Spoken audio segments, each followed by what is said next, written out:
اسلام طہارت کا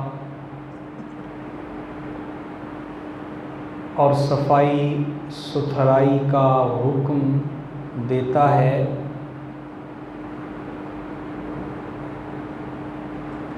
دنیا کے کچھ مذاہب وہ ہیں کہ جو ظاہر کی صفائی کی بات تو کرتے ہیں مگر روح اور باطن کی صفائی کی طرف توجہ نہیں کرتے۔ ان کا سارا زور اسی بات پہ ہوتا ہے کہ تم اپنا ظاہر صاف کر لو، مگر باطن اور روح کی طہارت کی طرف ان کی توجہ یا ان کا زور نہیں ہوتا۔ مثال کے طور پہ یورپی ممالک ہیں تو وہاں کے رہنے والے انگریز ظاہری طور پہ بڑے صاف ستھرے ہیں، ان کے گھر بھی صاف ہوتے ہیں، ان کی گلیاں، ان کے بازار،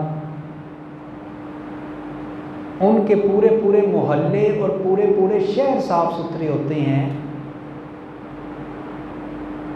مگر باطن کی اور روح کی گندگی کا یہ عالم ہے کہ بغیر نکاح کے بچے پیدا ہو رہے ہیں، فحاشی اور عریانی کی یہ کیفیت ہے کہ باپ اپنی جوان بیٹی سے نہیں پوچھ سکتا کہ تو آدھی رات کے وقت کس کے ساتھ آ رہی ہے اور اب تک تو کہاں تھی۔ اور اسی طرح کچھ مذاہب وہ ہیں کہ جو باطن کی صفائی کی بات تو کرتے ہیں مگر ظاہر کی صفائی کی طرف ان کی توجہ اور ان کا خیال نہیں ہوتا۔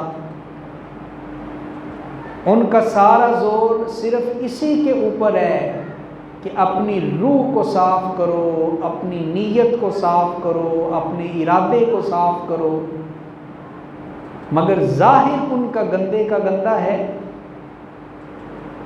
مثال دیکھنی ہو تو سکھ مذہب کو دیکھ لیں۔ جو سکھ ہوتے ہیں یہ بڑا زور دیتے ہیں روح کی اصلاح کی طرف، باطن کی اصلاح کی طرف، مگر ان کا ظاہر اتنا گندا ہوتا ہے کہ وہ اپنے جسم کے بال نہیں کاٹتے، بال ان کے لمبے لمبے، ان کے اندر گندگی اور غلاظت پھنسی ہوتی ہے۔ تو باطن کی طرف توجہ ہے، ظاہر کی طرف توجہ نہیں۔ مگر اللہ کریم کے فضل سے ہمیں جو دین اسلام کی دولت ملی ہے، اسلام اتنا خوبصورت دین ہے، اسلام کہتا ہے کہ تیرا ظاہر بھی صاف ہونا چاہیے، تیرا باطن بھی صاف ہونا چاہیے۔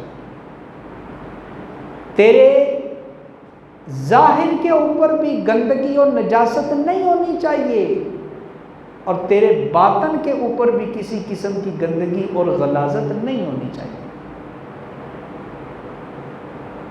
قرآن حکیم فرقان مجید میں سورہ مدثر ہے، یا ایھا المدثر قم فانذر وربک فکبر وثیابک فطہر والرجز فاہجر۔ اسلام کی جو پہلی وحی ہے نا، جو غار حرا میں میرے اور آپ کے آقا کے اوپر نازل ہوئی، اقرأ بسم ربک الذی خلق، یہ جو پہلی وحی قرآن کی نازل ہوئی یہ علم کے بارے میں تھی۔ پہلا پیغام رب کا، پہلا سبق قرآن کا، پہلا درس قرآن کا جو حضور کو عطا کیا گیا وہ کس کے بارے میں تھا؟ بولیں، علم کے بارے میں۔ اور اس کے بعد رب ذوالجلال نے وحی کو نازل نہیں کیا، تقریباً 2.5 سال کا عرصہ گزر گیا، دوسری وحی نہیں اتری۔ اور جانتے ہیں دوسری وحی جو رب نے اتاری ہے وہ کس کے بارے میں ہے؟ وہ اللہ تعالیٰ نے صفائی کے بارے میں وحی اتاری، پاکیزگی کے بارے میں اتاری، طہارت کے بارے میں ارشاد فرمایا، یا ایھا المدثر، اے چادر اوڑھنے والے پیغمبر، قم فانذر، اٹھیں اور لوگوں کو اللہ کے حکم کی تبلیغ کریں، لوگوں کو ڈرائیں، وَرَبَّكَ فَكَبِّرْ، اور اپنے رب کی بڑائی بیان کریں۔ آگے کیا فرمایا؟ وَثِيَابَكَ فَطَہِّرْ، اپنے کپڑوں کو صاف رکھیں، وَالرُّجْزَ فَاہْجُرْ، اور ناپاکی سے، گندگی سے دور رہیں۔ تو آپ غور کریں کہ ہمارا دین کتنا اعلیٰ اور کتنا افضل دین ہے کہ جس کا پہلا پیغام اترتا ہے تو علم کے بارے میں اترتا ہے، اور دوسرا پیغام اترتا ہے تو طہارت کے بارے میں اترتا ہے۔ کس قدر اعلیٰ دین ہے ہمارا، مگر افسوس ان دونوں اللہ کے پیغام کو ہم نے فراموش کر دیا۔ علم میں بھی ہم پیچھے ہیں، اور طہارت میں اور صفائی ستھرائی میں بھی ہم دوسرے لوگوں سے پیچھے جا رہے ہیں۔ مسجد قباء، اللہ تعالیٰ نے بہت سارے لوگوں کو یہ توفیق عطا فرمائی ہوگی مسجد قباء کی زیارت جنہوں نے کی، دعا کریں جنہوں نے نہیں کی، اللہ ان کے لیے غیب سے اسباب پیدا فرمائے۔ تو مسجد قباء کا ذکر کیا ہے اللہ نے قرآن پاک میں، اور مسجد قباء کے اندر جو نماز پڑھنے والے صحابہ تھے، جو نمازی تھے، قرآن میں اللہ نے ان کی طہارت کی تعریف کی ہے، ان کی صفائی کی تعریف کی ہے، اور اللہ کہتا ہے کہ میں ان سے بڑا پیار کرتا ہوں، ان اللہ یحب المتطہرین۔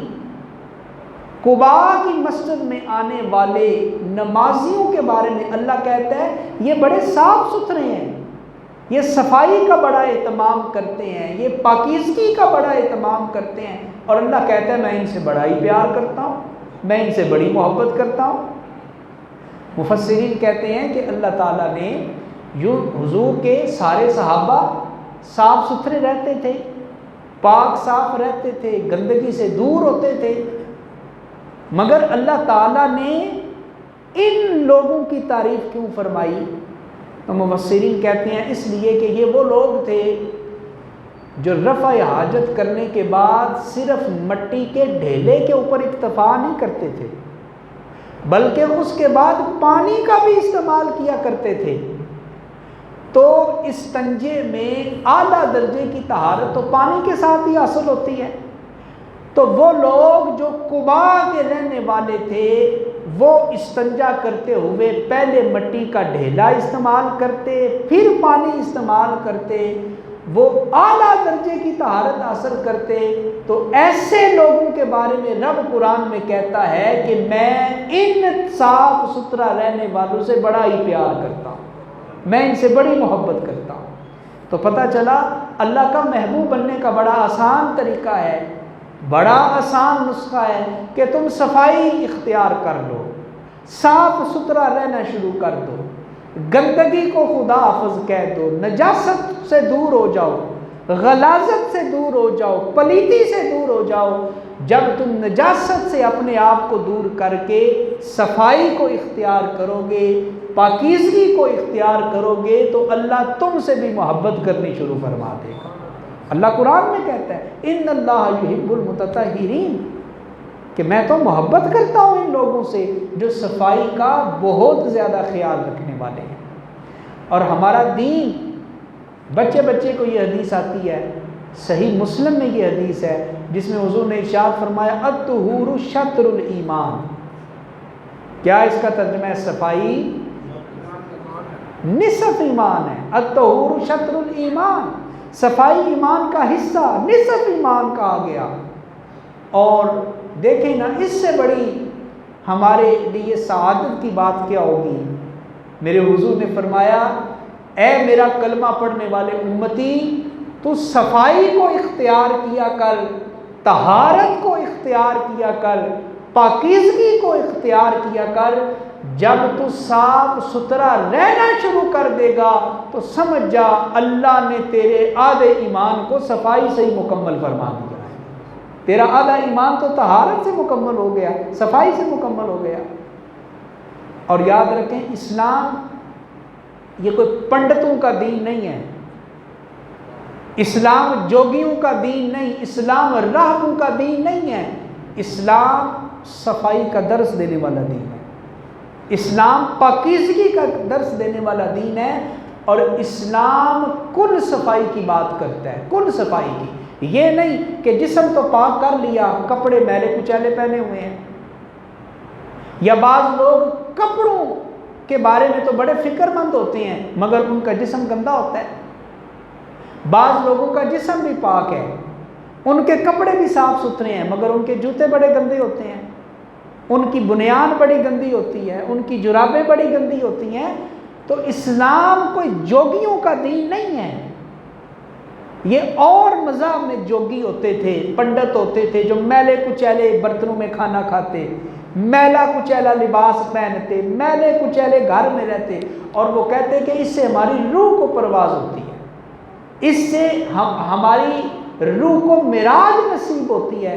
تو یاد رکھیں اسلام پنڈتوں کی بات کو نہیں مانتا، اسلام جوگیوں کی بات کو نہیں مانتا، اسلام راہبوں کی بات کو نہیں مانتا۔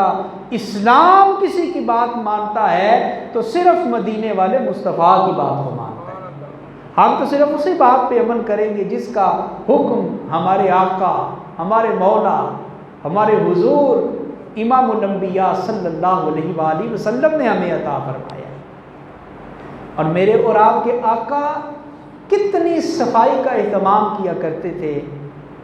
صحابہ کہتے ہیں کہ حضور کا لباس اور حضور کا جسم اتنا صاف ستھرا، اتنا پاکیزہ، اتنا طہارت والا ہوتا تھا کہ ہم نے حضور کے جسم کے اوپر کبھی مکھی کو بیٹھے ہوئے دیکھا ہی نہیں ہے۔ یہ جو چھوٹی سی مکھی ہوتی ہے نا، بن بناتی ہوئی اڑتی ہے، کبھی دائیں کبھی بائیں، کبھی اوپر کبھی نیچے، یہ گندگی کی تلاش میں رہتی ہے، غلاظت کی تلاش میں رہتی ہے۔ جہاں اس کو نجاست ملے گی بیٹھ جائے گی، جہاں گندگی ملے گی بیٹھ جائے گی۔ تو مجھے بتائیں اللہ نے میرے اور آپ کے آقا کو اتنی اعلیٰ طہارت عطا فرمائی، اتنی اعلیٰ پاکیزگی عطا فرمائی، اتنا اعلیٰ طہارت کا جو ماحول تھا اللہ نے میرے اور آپ کے آقا کو عطا فرمایا۔ مکھی وہاں پہ کیسے بیٹھ سکتی تھی؟ مکھی کا وہاں پہ کیا کام تھا؟ اور پھر یاد رکھیں حضور علیہ الصلاۃ والتسلیم کی سنت ہے خوشبو لگانا۔ حضور نے فرمایا تمہاری دنیا سے مجھے 3 چیزیں بڑی محبوب ہیں۔ حضور کون سی؟ فرمایا نمبر 1 نیک بیوی، نمبر 2 نماز، اور نمبر 3 حضور نے فرمایا خوشبو۔ یہ 3 چیزیں مجھے بڑی عزیز ہیں، بڑی محبوب ہیں۔ اور حضور خوشبو لگایا کرتے تھے، مگر عقیدے کی بات یاد رکھیں، حضور خوشبو لگاتے تو تھے مگر حضور خوشبو کے محتاج، بولیں حضور خوشبو کے محتاج۔ اللہ نے میرے حضور کے جسم میں قدرتی طور پہ اور فطرتی طور پہ اللہ نے حضور کے جسم میں اتنی اعلیٰ خوشبو رکھی تھی۔ صحابہ کہتے ہیں حضور جس راستے سے گزر جاتے تھے بعد میں اس راستے سے گزرنے والا اس جگہ کی خوشبو کو سونگھ کے جان جاتا تھا کہ ابھی ابھی یہاں سے اللہ کے رسول کا گزر ہوا ہے، ابھی ابھی یہاں سے حضور گزرے ہیں۔ حضور محتاج نہیں تھے خوشبو کے، مگر حضور کستوری استعمال کرتے تھے، حضور عطر کا استعمال کرتے تھے، حضور خوشبو کا استعمال کرتے تھے۔ کیوں؟ اس لیے کہ اس سے بندے کی طہارت میں اضافہ ہوتا ہے، بندے کی خوبصورتی میں اضافہ ہوتا ہے۔ اور جب بھی آپ پرفیوم لگانے لگیں، خوشبو کستوری لگانے لگیں، یہ نیت تو سب کی ہوتی ہے نا، خوشبو آ جائے، میں جس سے گلے ملوں، معانقہ کروں، میرے جسم سے بدبو نہ آئے، خوشبو کے لیے پرفیوم استعمال کرتے ہیں، یہ نیت تو ہوتی ہے، مگر میری درخواست ہے جب بھی عطر کا یا خوشبو کا یا پرفیوم کا استعمال کرنے لگیں تو ساتھ یہ بھی نیت کر لیں کہ یہ میرے مصطفیٰ کی سنت ہے، یہ میرے حضور کی سنت ہے، یہ میرے مدینے والے آقا کی سنت ہے۔ تو جب اس نیت سے پرفیوم لگائیں گے تو خوشبو تو آنی ہی ہے، مگر جب نیت یہ کر لیں گے اللہ آپ کو سنت مصطفیٰ پہ عمل کرنے کا ثواب بھی عطا فرمائے، آپ کو ثواب بھی عطا کر دیا جائے گا۔ اور بعض لوگ اکثر آپ نے دیکھا ہوگا مزاروں کے اوپر ملنگ ٹائپ لوگ آپ کو نظر آئیں گے، لمبے لمبے بال رکھے ہیں، لمبی لمبی لٹ رکھی ہوئی ہے، اور پوچھا جائے کہ اتنے لمبے بال کیوں؟ تو کہتے ہیں جی زلفیں ہیں نا، زلفیں تو حضور کی سنت ہے۔ تو یاد رکھیں زلف رکھنا حضور کی سنت ہے، مگر حضور کتنی زلفیں رکھا کرتے تھے؟ 3 طرح کے قول ہیں۔ صحابہ کہتے ہیں کبھی حضور کی زلف مبارک آدھے کانوں تک پہنچتی، یعنی حضور بال اتنے بڑھاتے کہ وہ آدھے کان تک بال پہنچتے، یہ بھی سنت ہے۔ اور کبھی ایسا ہوتا کہ حضور پورے کان تک بال رکھتے، جہاں پہ کان ختم ہوتے ہیں نا اتنے بال حضور بڑھا لیا کرتے تھے۔ اور کبھی ہم نے حضور کو اس حالت میں بھی دیکھا کہ آپ کی زلف مبارک کندھوں تک پہنچ جاتی تھی، مگر صحابہ کہتے ہیں اس سے لمبے بال ہم نے حضور کے نہیں دیکھے، کندھوں سے جو نیچے لٹک جائیں۔ تو گویا جو آدمی آپ کو ایسا ملے کہ کندھوں سے نیچے بال لٹک رہے ہیں، پوچھا جائے کیوں رکھتے ہو؟ جواب ملتا ہے میرے سائیں نے مجھے کہا ہے، میرے مرشد نے مجھے کہا ہے، میرے درویش نے مجھے کہا ہے۔ او بھائی ہم کسی درویش کو کیا سمجھتے ہیں جو رسول اللہ کی سنت کا تارک ہو، جو خلاف سنت عمل کرنے والا ہو؟ ہم کسی ایسے درویش کی بات نہیں مانیں گے، کسی ایسی سائیں کی بات نہیں مانیں گے، کسی ایسی 2 نمبر مرشد کی بات نہیں مانیں گے۔ ہم بات مانیں گے یا اللہ کی بات مانیں گے یا اللہ کے پیارے رسول کی بات مانیں گے۔ اور حضور علیہ الصلاۃ والتسلیم، اور پھر یہ لوگ لمبی لمبی لٹوں والے سال گزر جاتے ہیں، کبھی بالوں کو دھونے کی نوبت نہیں آتی، اور یہ سمجھتے ہیں، بلکہ انہوں نے کیا سمجھنا ہے، ہم سمجھتے ہیں کہ یہ بڑا پہنچا ہوا بزرگ ہے، گندے گندے بال رکھے ہوئے ہیں، میل پھنس گئی ہے، کنگھی بھی نہیں ہو سکتی، اس نے تیل بھی کبھی نہیں لگایا، بالوں کو دھویا بھی کبھی نہیں، لمبی لمبی لٹیں، لمبے لمبے بال، اور ہم سمجھتے ہیں یہ بڑا پہنچا ہوا بزرگ ہے۔ اب یہ نہیں پتا یہ گھر میں پہنچا یا گھر کی چھت پہ پہنچا ہے، اس بات کا نہیں پتا، بڑا پہنچا ہوا بابا جی۔ اور بھائی جو رسول اللہ کی سنت کا تارک ہو، جو حضور کی سنتوں کا مذاق اڑانے والا ہو، وہ کہاں سے اللہ کا محبوب ہو گیا، وہ کب سے اللہ کا ولی ہو گیا؟ اور حضور علیہ الصلاۃ والتسلیم اپنے بالوں کا کس قدر خیال رکھتے تھے، سبحان اللہ۔ حضرت عائشہ صدیقہ رضی اللہ عنہ کہتی ہیں، آپ کہتی ہیں کہ حضور سب سے پہلے اپنے بالوں کو دھویا کرتے تھے، سب سے پہلے حضور کیا کرتے؟ اپنے بالوں کو دھویا کرتے، اس کے بعد دوسرے نمبر پہ حضور اپنے بالوں میں تیل لگایا کرتے تھے، اور پھر تیسرے نمبر پہ حضور اپنے بالوں میں کنگھی کیا کرتے تھے، مانگ نکالا کرتے تھے۔ یہ 3 عمل حضور کرتے تھے۔ بالوں کو دھونا بھی سنت رسول ہے، تیل لگانا بھی سنت رسول ہے، اور کنگھی کرنا بھی سنت رسول ہے۔ تو یہ ہے حضور کی سنت، بالوں کی صفائی، بالوں کی طہارت۔ حضور تشریف فرماتے ہیں کہ ایک شخص حضور کے سامنے سے گزرا، اس کے بال بکھرے ہوئے تھے، بکھرے ہوئے بال تھے۔ تو حضور نے ارشاد فرمایا کاش اس کے پاس کوئی ایسی چیز ہوتی جس کے ساتھ یہ اپنے بالوں کو سنوار لیتا، اپنے بالوں کو سیدھا کر لیتا، کاش اس کے پاس کوئی ایسی چیز ہوتی۔ تو غور کریں، میں اور آپ جس نبی کو مانتے ہیں اس نبی نے صرف ہمیں نماز روزے کا درس نہیں دیا، اس نے ہمیں صاف رہنے کا پیغام بھی دیا، طہارت کو اختیار کرنے کا، صفائی کو اختیار کرنے کا اس پیغمبر نے ہمیں پیغام دیا۔ اور لباس کی طہارت، صحابہ کہتے ہیں کہ حضور نبی کریم صلی اللہ تعالی علیہ وآلہ وسلم لباس پہنا کرتے تھے تو کبھی ایسا ہوتا کہ حضور کے لباس کے اوپر ہمیں پیوند لگا نظر آتا، پیوند لگا نظر آتا، مگر جو بات میں کرنے لگا ہوں ذرا دل کے کانوں سے سنیے گا، اللہ نے میرے حضور کو کتنی اعلیٰ طہارت عطا فرمائی تھی۔ صحابہ کہتے ہیں کہ حضور کے کپڑوں کے اوپر ہمیں کبھی کبھی پیوند تو نظر آ جاتا تھا، مگر حضور کے کپڑوں کے اوپر ہمیں کوئی دھبا نظر نہیں آتا تھا۔ حضور اتنا خیال رکھتے تھے اپنے لباس کا، اپنے کپڑوں کا، حضور اتنا زیادہ خیال رکھا کرتے تھے۔ نبی کریم صلی اللہ علیہ وسلم کے پاس ایک صحابی آئے، بال ان کے بکھرے ہوئے تھے، لباس میلا پہنا ہوا تھا، دبے لگے ہوئے تھے، میل کچیل لگی تھی، تو حضور نے فرمایا اے میرے صحابی، میں جہاں تک جانتا ہوں تو امیر ہے، تیرے پاس غلام بھی ہے، گھوڑے بھی ہیں، بکریاں بھی ہیں، تو بڑا تاجر ہے، مگر یہ کیا حالت بنائی ہوئی ہے تم نے، کیا حالت بنائی ہوئی ہے اپنی، نہ بالوں کا پتہ ہے نہ کپڑوں کا پتہ، میلا کچیلا لباس۔ تو وہ آگے سے جواب دیتے ہیں حضور بس ویسے یہ پسند ہے مجھے اس طرح رہنا، یہ پسند ہے مجھے۔ تو حضور نے کیا فرمایا؟ حضور نے فرمایا ان اللہ تعالی یحب ان یرا اثر نعمتہ علی عبدہ۔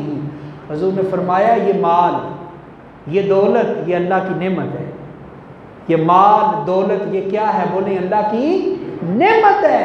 حضور نے فرمایا اللہ جس بندے کو یہ نعمت عطا کرتا ہے، اللہ پھر پسند کرتا ہے کہ بندہ اس نعمت کو استعمال بھی کرے۔ اللہ کو یہ بات محبوب ہے، یہ بات پسندیدہ ہے اللہ کو کہ اللہ نے جو نعمت دی ہے اپنے بندے کو، اس کا اثر بندے کے اوپر ظاہر ہونا چاہیے۔ تو اچھا لباس پہنو، صاف ستھرا لباس پہنا کرو۔ اور ہم میں سے بھی بعض لوگوں کی عادت ہوتی ہے نا، اللہ کا کرم ہوتا ہے ان کے اوپر، مگر پرانی سی قمیض 10 سال ہو گئے، نیا سوٹ بنایا ہی نہیں ہے، نیا لباس خریدا ہی نہیں ہے، دھو دھو کے وہ گھس گئی، ٹوپی بھی پرانی ہو گئی، پرنا بھی پرانا ہو گیا، لباس بھی پرانا ہو گیا، پوچھا جائے تو کہتے ہیں یہ عاجزی ہے، انکساری ہے۔ اسی سوال کا جواب سنیں، حدیث آپ کے سامنے رکھتا ہوں۔ اللہ کے نبی صلی اللہ علیہ وسلم نے ارشاد فرمایا کہ جس کے دل میں رائی برابر بھی تکبر ہوگا، اللہ اسے جنت میں نہیں داخل کرے گا۔ غور کریں یہ کتنی بڑی بات میرے اور آپ کے آقا نے ارشاد فرمائی ہے۔ کیا حضور نے فرمایا کہ جس کے دل میں رائی برابر بھی ہو، کیا چیز ہو؟ بولیں سارے بولیں، تکبر ہو، فرمایا وہ جنت میں نہیں جا سکتا۔ اس لیے کہ جو بڑائی ہے نا، حضور نے فرمایا یہ اللہ کی چادر ہے، بڑا ہونا یہ کس کی صفت ہے؟ اللہ کی صفت ہے۔ اور جو بولے کہ میں بڑا ہوں، گویا وہ اللہ کی چادر کو کھینچنے کی کوشش کرتا ہے۔ بھائی تیری اوقات کیا ہے؟ تیری حیثیت کیا ہے؟ بڑائی تو اللہ کے لیے، اللہ اکبر، کبریائی تو اللہ کے لیے، سب کچھ اللہ کا۔ تیرے پاس ہے کیا؟ تجھے ٹھوکر لگے تو گر جاتا ہے، تجھے کیڑی کاٹ لے تیرا پورا وجود کانپ جاتا ہے، تجھے نزلہ لگ جائے تو تجھے 2 دن ہوش نہیں آتا ہے، تو تھوڑا سا بیمار ہو جائے تو تیرا منہ دوسری طرف لگ جاتا ہے، تو تکبر کس بات کا کرتا ہے؟ تیرے اندر ہے کیا؟ تیری اوقات کیا ہے انسان؟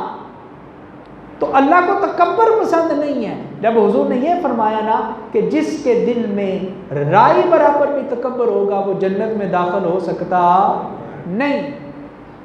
تو ایک صحابی اٹھے، انہوں نے عرض کی حضور یہ آپ کی بات تو ہمیں سمجھ آ گئی، مگر ہم میں سے ہر بندے کا دل کرتا ہے کہ اس کا لباس اچھا ہو، اس کے کپڑے اچھے ہوں، اس کے جوتے صاف ستھرے ہوں، جوتے اس کے اچھے ہوں۔ تو کیا حضور اگر ہم اچھا لباس پہنیں، مہنگا لباس پہنیں، قیمتی لباس پہنیں یا جوتے قیمتی استعمال کریں تو آیا حضور یہ بھی تکبر میں آ جائے گا، یہ بھی غرور میں آئے گا، یہ بھی فخر میں آئے گا؟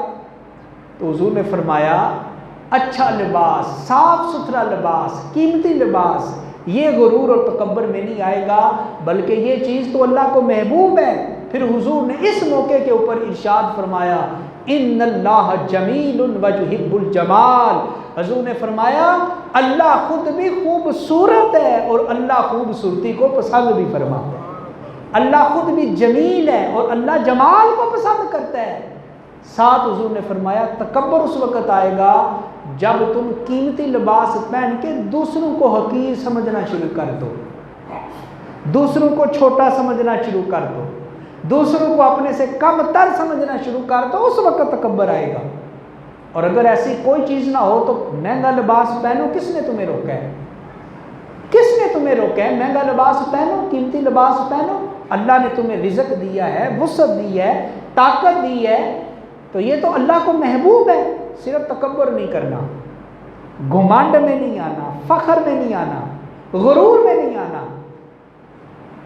علماء کو لوگ دیکھیں نا صاف ستھرے لباس میں، اچھے لباس میں، قیمتی لباس میں لوگ باتیں کرتے ہیں. خیر ہو مولوی صاحب بڑے بڑے لشکارے مار رہے ہیں، بڑا قیمتی لباس پہنا ہوا ہے، بڑا مہنگا لباس لوگ باتیں کرتے ہیں کہ مولوی ہو کے اتنے نخرے، اور مولوی ہو کے اتنا مہنگا لباس. حضرت پیر مہر علی شاہ رحمۃ اللہ تعالی علیہ، ان کے بارے میں آتا ہے کہ یہ بڑا اعلیٰ قسم کا لباس پہنتے تھے، قیمتی ترین لباس اور مہنگی واسکٹ، مہنگا جبہ، مہنگی دستار، رکھ رکھاؤ. گولڑا کے پیر صاحب کا بڑا اعلیٰ قسم کا رکھ رکھاؤ تھا. تو ایک انگریز آیا اور کہنے لگا کہ آپ مسلمانوں کے ایک پیشوا کی حیثیت رکھتے ہیں مگر اتنا بن ٹھن کے کیوں رہتے ہیں؟ تو آپ نے، چونکہ وہ غیر مسلم تھا، تو اس کی عقل کے مطابق آپ نے جواب دیا. آپ نے کہا بتا، جب تو ڈیوٹی پہ جاتا ہے تو یہ وردی اور یہ ٹینشن اور تو کیوں بن ٹھن کے جاتا ہے؟ تو وہ کہنے لگا جناب اس لیے کہ میرے افسر کا حکم ہے، میں اپنے افسر کے سامنے جاتا ہوں تو صاف ستھرا ہو کے جاتا ہوں. تو پیر صاحب کہنے لگے تو اپنے افسر کے سامنے جاتا ہے تو صاف ستھرا ہو کے جاتا ہے، میرا سب سے بڑا مالک میرا رب ہے، میں تو 24 گھنٹے اپنے رب کی نگاہوں میں اندر رہتا ہوں، میں تو ہر وقت اپنے رب کی نگاہ قدرت میں رہتا ہوں. تو کیا میں اپنے رب کے سامنے اللہ کی نعمتوں کے اوپر شکر ادا کرتے ہوئے اچھا لباس نہ پہنوں؟ تو اسلام طہارت کا پیغام دینے والا دین ہے، صفائی کا پیغام دینے والا دین ہے. اور اسلام کہتا ہے کہ جسم بھی تمہارا پاک صاف ہونا چاہیے اور لباس بھی تمہارا پاک صاف ہونا چاہیے. اعلیٰ حضرت کا جب وقت وصال قریب آیا تو آپ نے وصیت کی کہ مجھے کفن معمولی کپڑے میں نہ دینا، اچھے کپڑے میں دینا، مہنگے کپڑے میں، اور مجھے خوشبو بھی لگانا، میرے کفن میں خوشبو بھی لگانا. کسی نے پوچھ لیا کہ کیوں یہ وصیت کر رہے ہیں؟ یہ مہنگا کفن اور اعلیٰ قسم کا کفن یہ آپ کو کیا فائدہ دے گا؟ تو اعلیٰ حضرت کیا ہی اللہ نے عشق رسول اور محبت رسول کی دولت آپ کو عطا فرمائی. اعلیٰ حضرت کہتے ہیں کیا تمہیں نہیں پتا کہ قبر میں رسول اللہ تشریف لائیں گے، حضور کا دیدار ہوگا؟ اور میں کہتا ہوں کہ جب رسول اللہ کی میں زیارت کروں تو میں نے اعلیٰ قسم کا کفن پہنا ہو، میں نے خوشبو بھی لگائی ہوئی. تو ہمارے بزرگ تو یہاں تک سوچتے تھے، یہاں تک پرواز کرتے تھے. تو حضرات صفائی، طہارت، پاکیزگی، اور یاد رکھیں اسلام صرف لباس یا جسم کی طہارت کی بات نہیں کرتا. اور یہاں ایک ضمناً بات سن لیجئے پھر ذہن سے نکل نہ جائے. غسل لازم ہو تو جو لوگ تو نمازی ہوتے ہیں نا الحمدللہ وہ تو تاخیر نہیں کرتے، اور جنہوں نے خیر سے عید ہی پڑھنی ہوتی ہے، سال بعد عید پڑھ لی چھوٹی بڑی، یا صرف جنہوں نے جنازہ پڑھنا ہوتا ہے، یا کسی کے کل 10ویں کا ختم انہوں نے اٹینڈ کرنا ہوتا ہے، باقی فجر ظہر عصر مغرب عشاء سے ان کو کوئی سروکار نہیں ہوتا، یا ہفتے بعد خالی جمعہ پڑھنا ہوتا ہے، وہ لوگ سستی کرتے ہیں. رات غسل فرض ہوا دن 12 بجے جا کے نہائیں گے، یا 8-9 بجے جب دفتر جانا ہو کاروبار کے لیے جاب پہ اس وقت جا کے وہ نہائیں گے. اور جو نمازی لوگ ہوتے ہیں چونکہ انہوں نے نماز پڑھنی ہوتی ہے وہ غسل میں تاخیر نہیں کرتے۔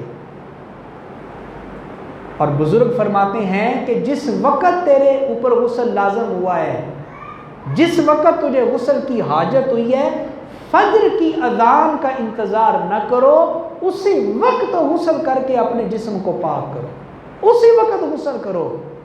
اور اس میں حکمت کیا ہے؟ سنیں توجہ سے۔ حکمت یہ ہے کہ زندگی کا تو کوئی بھروسہ نہیں، سانس آئے نہ آئے، اگلے لمحے کا کوئی پتہ نہیں، اگلے پل کا کوئی پتہ نہیں۔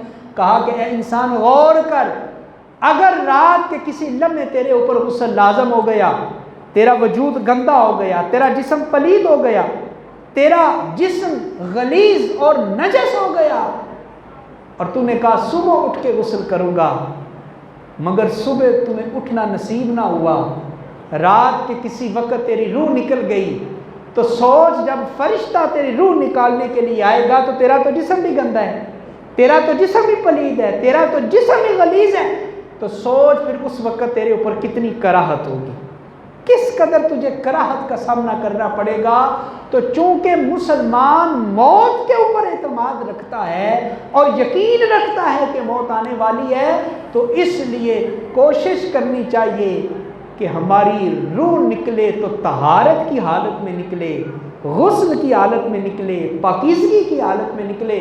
اور ایک حدیث میں نے پڑھا، مجمع الزوائد کی حدیث، حضور نے ارشاد فرمایا کہ جو پاکیزگی کی حالت میں رات گزارتا ہے، کیا مطلب؟ وضو کر کے سوتا ہے، پاکیزگی کی حالت میں جو مسلمان سوتا ہے، حضور نے فرمایا رب کے فرشتے اس کی حفاظت کرتے رہتے ہیں جب تک اس کا وضو سلامت رہتا ہے، جب تک وہ سویا رہتا ہے فرشتے اس کی حفاظت کرتے ہیں۔ تو اس لیے جو نمازی حضرات ہیں، میرا ان کو مشورہ بھی ہے، درخواست بھی ہے کہ صرف نماز کے لیے وضو نہ کیا کریں کہ جمعہ پڑھ لیا، بعد میں وضو ختم ہو گیا، عصر کے وقت وضو کروں گا۔ زندگی آگے نکل رہی ہے، موت کے قریب جا رہی ہے، تو جو مسلمان ہوتا ہے نا وہ باوضو رہتا ہے، صرف نماز کے وقت ہی نہیں یا تلاوت قرآن کے وقت ہی نہیں، مسلمان ہر وقت وضو میں رہنے کی کوشش کرتا ہے۔ اور آپ ایک ہفتہ تجربہ کر کے دیکھیں، ہر وقت وضو کی کیفیت میں رہیں، دیکھیں آپ کا دل کتنا ہلکا ہوتا ہے، نماز پڑھتے ہوئے آپ کو سکون آئے گا، تلاوت کرتے ہوئے آپ کو سکون آئے گا، اس لیے کہ اس کے اندر اللہ نے برکت رکھی ہے، ایک عجیب مستی ہے پاکیزگی کی حالت میں رہنے کے لیے، ایک عجیب قسم کا کیف اور سرور بندے کے اوپر طاری ہو جاتا ہے۔ اور ہم نے طہارت کے ضمن میں بات کی، جسم پاک رکھو، لباس پاک رکھو، اور اسی طرح اسلام ہمیں حکم دیتا ہے کہ اپنے رستوں کو بھی صاف رکھو، اپنی گلیوں کو صاف رکھو، گزرگاہوں کو صاف رکھو۔ ہم کیا کرتے ہیں؟ ہمارے گھر کی خواتین گھر کی صفائی کرتی ہیں، پورا گھر دھوتی ہیں، مگر گھر کا جتنا گند ہوتا ہے نا وہ باہر مین دروازے کے اوپر ڈال دیتی ہیں، گھر بناتے ہوئے 50 لاکھ لگا دیتے ہیں، مگر باہر جب پائپ ڈالنے کی باری آتی ہے گٹر کی، سیوریج کی، تو اس میں سستی کر دیتے ہیں، چھینٹیں پڑ رہی ہیں، گٹر کا پانی ابل رہا ہے، گلی کے اندر دریا بن گیا ہے، نہر بن گئی ہے۔ بعض لوگ گھر بناتے ہیں تو ریت بجری سیمنٹ کے ساتھ پورا رستہ ہی بلاک کر دیتے ہیں۔ حدیث سنیں، حدیث سنیں، حضور نے ارشاد فرمایا، صحیح مسلم کی یہ حدیث ہے، حضور نے ارشاد فرمایا کہ دو ایسے کاموں سے بچو، اس لیے کہ یہ جو دو کام ہوتے ہیں نا ان کی وجہ سے اللہ کی لعنت اترتی ہے، اللہ کا غضب اترتا ہے، اللہ کا جلال، اللہ کی ناراضگی اترتی ہے۔ دو کاموں سے بچو۔ حضور کون سے؟ ایک حضور نے فرمایا راستے کے اندر بیٹھنے سے بچو، گلی میں، بازار میں، اگر تم اس طریقے سے بیٹھو کہ گزرنے والوں کو تکلیف ہوگی، یا تم بیٹھے تو نہیں ہو، گلی کی نکڑ پہ کھڑے ہو، آج کل کے لڑکے، آج کل کے نوجوان، اور گزرنے والوں کو تکلیف ہوتی ہے، وہاں سے خواتین نے گزرنا ہے، ہماری بیٹیوں نے گزرنا ہے، بہنوں نے گزرنا ہے، مگر آگے رستہ بلاک ہے، لڑکے کھڑے ہیں، رستہ تھوڑا ہے، تو حضور نے فرمایا اگر تم نے یہ کر لیا تو اس وجہ سے تمہارے اوپر اللہ کی لعنت برسے گی، اللہ کا غضب اترے گا تمہارے اوپر۔ اور دوسرا حضور نے فرمایا سایہ دار درخت کے نیچے پیشاب کرنے سے بھی بچو، سایہ دار اور پھل دار درخت کے نیچے پیشاب کرنے سے بھی بچو، اس لیے کہ یہ بھی سبب ہے اللہ کی لعنت کے نازل ہونے کا، اللہ کی ناراضگی کے نازل ہونے کا۔ اور آپ نے دیکھا ہوگا وہ لوگ جو نمازی نہیں ہیں، جب ان کو پیشاب کی حاجت ہوتی ہے نا، گزر رہے ہیں گلی سے بازار سے، تو وہی سائڈ پہ بیٹھ جاتی ہیں گراؤنڈ میں، اور وہی وہ جناب وہ پیشاب کرنا شروع کر دیتے ہیں، اور پھر چھینٹیں تو اڑتی ہیں، یقینی سی بات ہے، جوتے بھی خراب، شلوار بھی خراب، بدن بھی خراب، جسم بھی ناپاک۔ اور یہ کوئی چھوٹا گناہ نہیں ہے، کتنا بڑا گناہ ہے۔ حضور کی حدیث سنیں، حضور گزر رہے تھے اپنے صحابہ کے ساتھ ایک قبرستان سے، 2 قبروں کے پاس جب حضور کی سواری گزری تو حضور کی سواری نے اچھلنا شروع کر دیا، حضور سواری سے نیچے اترے، صحابہ کو حکم دیا 2 تر شاخیں لے کے آؤ، ایک شاخ ایک ٹہنی پہ، دوسری ٹہنی پہ۔ پوچھا گیا حضور کیا معاملہ ہے؟ فرمایا جب میری سواری ان 2 قبروں کے پاس سے گزری، ان 2 قبر والوں کو عذاب ہو رہا تھا قبر میں، اور حضور نے وجہ بھی بتا دی عذاب ہو کیوں رہا تھا۔ دیکھیں اللہ نے حضور کو کتنا علم عطا فرمایا، کتنا علم عطا فرمایا۔ فرمایا ایک چغلی کیا کرتا تھا، زندہ تھا دنیا میں، ادھر کی بات ادھر، ادھر کی بات ادھر، چغلی کیا کرتا تھا، اور دوسرا وہ تھا جو پیشاب کی چھینٹوں سے نہیں بچا کرتا تھا۔ کتنا بڑا گناہ ہے۔ اور حضور نے ایک اور حدیث میں فرمایا پیشاب کے قطروں سے بچو، پیشاب کی چھینٹوں سے بچو، اس لیے کہ قبر کا عذاب اس گناہ کی وجہ سے ہوگا۔ اور میں درخواست کروں گا اپنے ان بھائیوں سے جو پینٹ پہنتے ہیں، اس میں زیادہ احتیاط کی ضرورت ہوتی ہے۔ ریسٹورنٹ میں جائیں، پیٹرول پمپ، سی این جی، ایئرپورٹ، وہاں انہوں نے کیا کیا ہے، پینٹ والوں کے لیے انہوں نے الگ انتظام کیا ہوا ہے رفع حاجت، وہ کھڑے ہو کے شروع ہو جاتے ہیں، کھڑے ہو کے ایک سائڈ پہ کہ پینٹ پہنی ہے صاحب نے، اب اس کے لیے واش